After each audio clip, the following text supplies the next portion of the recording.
एक इशू जो इस वक्त दुनिया भर में डिस्कस हो रहा है। जस्टिन ट्रूडो का कहना क्या था? बड़ी खबर आपको बता दें, खालिस्तानी आतंकी निज्जर हत्याकांड को लेकर कनाडा की ओर से अब एक नया बयान सामने आया है। कनाडा के प्रधानमंत्री कार्यालय ने यह कहा है कि इस केस में भारत के प्रधानमंत्री, विदेश मंत्री और एनएसए अजीत डोभाल का कोई कनेक्शन सामने नहीं आया। Justin Trudeau is getting more and more desperate. अब इंडिया ने जब ये कहना शुरू किया ना, कनाडा टेररिज्म करा रहा है, क्योंकि काफी हद तक ट्रूडो के अगेंस्ट में जिस तरह से एक मूवमेंट चल रही है, और जब अभी डोनाल्ड ट्रंप आएंगे तो वहां पर वैसे भी आपको पता ही है ट्रूडो और डोनाल्ड ट्रंप के रिलेशन, तो ये कुछ गेम बड़ी हीटअप होने वाली है। आज का वर्ल्ड ऑर्डर तो ऐसा नहीं है जिसमें कि वेस्ट जो चाहेगा वैसा ही होगा। ट्रूडो ने ये कल रात वहां पे बात की थी। उसने कहा था भैया ये जो है ना, मुझ पे डायरेक्ट भी मुझे टारगेट किया गया है। ये जारी बात है, उसको समझ आ गई थी कि हमारा जो मीडिया है वो हमें सपोर्ट नहीं करता, लेकिन इंडियन जो मीडिया है वो इंडियन गवर्नमेंट को हर लिहाज से सपोर्ट करता है। किसी ने उसको एक इलॉन मस्क को ट्वीट करा कि भाई जस्टिन ट्रूडो का आपका क्या कहना है। इलॉन मस्क ने तो बोला कि भाई उसका तो आखिरी टाइम है, इसके बाद वो अगले इलेक्शन में नहीं आएगा। चाइना ने एहतजाज किया आपसे कि you are not providing us security, और चाइनीज प्रेसिडेंट साहब जो हैं वो चाइना के अंदर अंडर प्रेशर आ रहे हैं। जो मैं इंटरनेशनल मीडिया पढ़ रहा हूँ, चाइनीज मीडिया पढ़ रहा हूँ, उससे ये है कि he is coming under pressure from his own rank and file. जहां पर आप देखेंगे कि साहब कनाडा का जितनी चीजें वो छुपाने की कोशिश कर रहा है अपनी फ्रस्ट्रेशन में भारत के अगेंस्ट में, अब वो चीजों के साथ वो खुले में खेल रहा है और खुले में अपने आप को पूरी तरह से एक्सपोज कर रहा है। हेलो फ्रेंड्स, जय हिंद। हिंदुस्तान स्पेशल में आपका स्वागत है दोस्तों। भारत और कनाडा के बीच खालिस्तानी आतंकी हरदीप सिंह निज्जर की मौत के बाद लगातार तनाव देखने को मिल रहा है।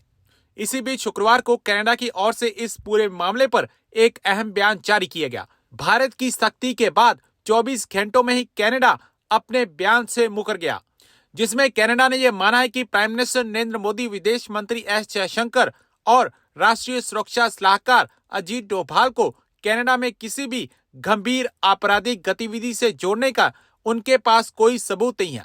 एक बार फिर कनाडा ने यह माना है कि उनके पास इस मामले में कोई सबूत नहीं है। बयान में आगे कहा गया कि कनाडा सरकार के पास भारत के किसी भी नेता के खिलाफ कोई सबूत नहीं है, ना ही उसे उसकी जानकारी है।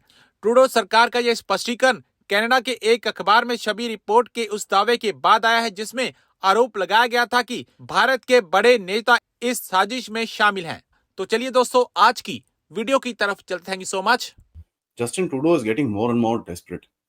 कनेडियंस का जिस तरह से व्यवहार रहा है और जिस तरह से चीजें कनाडा में खुल रही हैं, उससे तो आपको पता चलता ही है। और जब मैंने एक दो करीब 4-5 दिन पहले बोला था कि भाई कनाडा तो अब पूरी तरह से पाकिस्तान बन चुका है, असली रंग निकल के बाहर आने शुरू हो चुके हैं। और एक बड़ा इंटरेस्टिंग सा गेम है जहां पर आप देखेंगे कि साहब कनाडा का जितनी चीजें वो छुपाने की कोशिश कर रहा है अपनी फ्रस्ट्रेशन में भारत के अगेंस्ट में, अब वो चीजों के साथ वो खुले में खेल रहा है और खुले में अपने आप को पूरी तरह से एक्सपोज कर रहा है। यहां पर सबसे पहले मैं बताना चाहता हूं, इलॉन मस्क की तरफ से किसी ने उसको एक इलॉन मस्क को ट्वीट करा कि भाई जस्टिन ट्रूडो का आपका क्या कहना है। इलॉन मस्क ने तो बोला कि भाई उसका तो आखिरी टाइम है, इसके बाद वो अगले इलेक्शन में नहीं आएगा। मेरा ये मानना है कि अगले इलेक्शन तक ट्रूडो अगर चल जाए तो बहुत ही ज्यादा गनीमत की बात रहेगी, and he should thank his stars if he can actually sit around as the prime minister of Canada. क्योंकि जिस तरह से पॉलिटिकली उसके लिए चीजें चल रही हैं उस देश के अंदर, I don't think that he will be able to sit there for that long. But you know, miracles do happen. तो देखते हैं आगे होगा क्या उस गेम के अंदर, क्योंकि काफी हद तक ट्रूडो के अगेंस्ट में जिस तरह से एक मूवमेंट चल रही है, और जब अभी डोनाल्ड ट्रंप आएंगे तो वहां पर वैसे भी आपको पता ही है ट्रूडो और डोनाल्ड ट्रंप के रिलेशन तो बड़े जबरदस्त से हैं, तो ये कुछ गेम बड़ी हीटअप होने वाली है। और ये भी सुनने में आया है कि भाई अब ट्रूडो की शरण के अंदर जाके छुपा है पन्नू को ये पता चल गया कि साहब ये ट्रंप आ गया, ट्रंप ने कहीं उल्टा सीधा कुछ कर दिया मेरे साथ तो गड़बड़ हो जाएगी, तो वो छुप के जाके बैठ गया है कनाडा के अंदर, अपने कनेडियन घर के अंदर जाके चुपचाप बैठ चुका है। यहां पर आप देखिए ब्रैम्पटन में पील पुलिस ने 4 लोगों को गिरफ्तार किया। जो सो कॉल्ड वायलेंस वहां पर हुई उसमें 4 लोगों को गिरफ्तार किया, और चारों कौन है? हिंदू हैं। उसमें से खालिस्तानी एक को भी नहीं पकड़ा, क्योंकि किसी में इतने दम नहीं है कि जाके उनको पकड़ ले, क्योंकि पता है कि किस तरह का गैंगलैंड वायलेंस और किस तरह की गैंग्स ये लोग चलाते हैं। तो बेचारे जिस पुलिस वाले उनको उठाएंगे, उनकी फैमिलीज के साथ क्या होगा, उनके डिपार्टमेंट के साथ क्या होगा, इनका सब कुछ इनको पता है। और पी पुलिस इतनी फ्रीडम ऑफ स्पीच में विश्वास रखती है कि जो उन्होंने ट्वीट डाला उसके अंदर कमेंट्स भी बंद करके डाले। तो ये आपको समझ में आना चाहिए कि भाई freedom of speech, freedom of everything is how so well. एक हिंदू टेंपल पे अटैक हुआ, हिंदुओं पे अटैक हुआ, कनेडियन पुलिस ने अटैक करा और उसके बाद अभी जाके हिंदू अरेस्ट हो जाते हैं कनाडा कनेडियन पुलिस में। ये बड़ी इंटरेस्टिंग सी कहानी निकल रही है। ये इस तरीके का डबल स्टैंडर्ड, भाई कौन है पन्नून भाई और कौन है ये जो मारे गए? ये डेजिग्नेटेड टेररिस्ट है इन इंडियन लॉ। आप ये कह दो कि आप इंडियन लॉ को मानना नहीं चाहते। अगर आपकी ये बात, अगर आप इंडिया को घेरना चाहते हो इस पॉइंट पे, तो फिर ठीक है, दुनिया आमने सामने आ जाएगी। अगर अल्टीमेटली सब चीजें कोऑर्जन से होनी है तो क्या होना है अंत में are you going for any kind of war? वो तो होगा नहीं। आप अगर इसको डिप्लोमेटिक लड़ाई लड़ना चाहते हो, एक दूसरे को पब्लिक में शेम करना चाहते हो, तो ठीक है, so be it. India is all geared up for that, but we will not compromise with our territorial integrity, sovereignty, and the criminals who are threatening India from outside.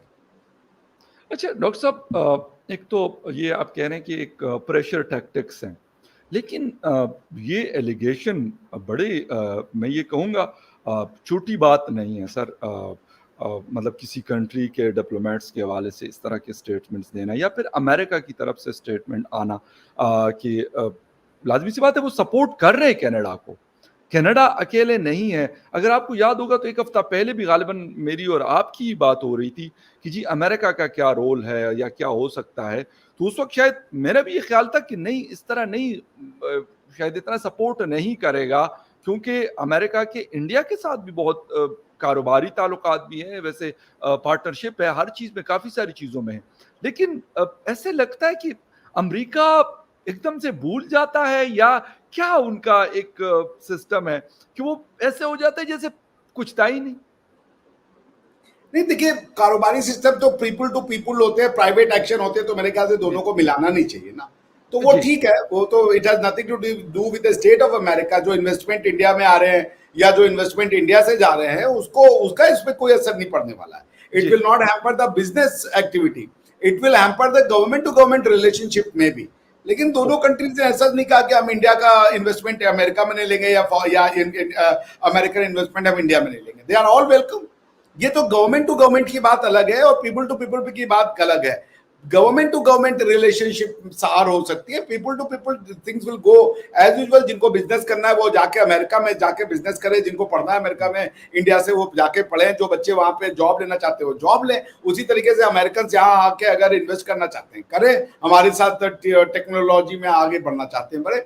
ऐसा तो नहीं है ना कि पन्नून के लिए वो कह रहे हैं कि इसरो नासा का जो रिसर्च का कोलैबोरेशन है हम उसको डाउनग्रेड करने जा रहे हैं या जो इन्वेस्टमेंट है हम उसको वापस बुला रहे हैं। They are two different transactions all together. West India को डिप्लोमेटिकली घेरना चाहता है, बाकी संबंधों को, जैसे हमारी चाइना के साथ लड़ाई है, चाइना कहता है लड़ाई चलने दीजिए, जो बॉर्डर पे हो रही है बिजनेस और ट्रेड को अपनी जगह रखिए। तो ये उसी तरीके का सिचुएशन है। It will not hamper or impact our economic ties or economic cooperation or other kind of cooperation with the America or the West.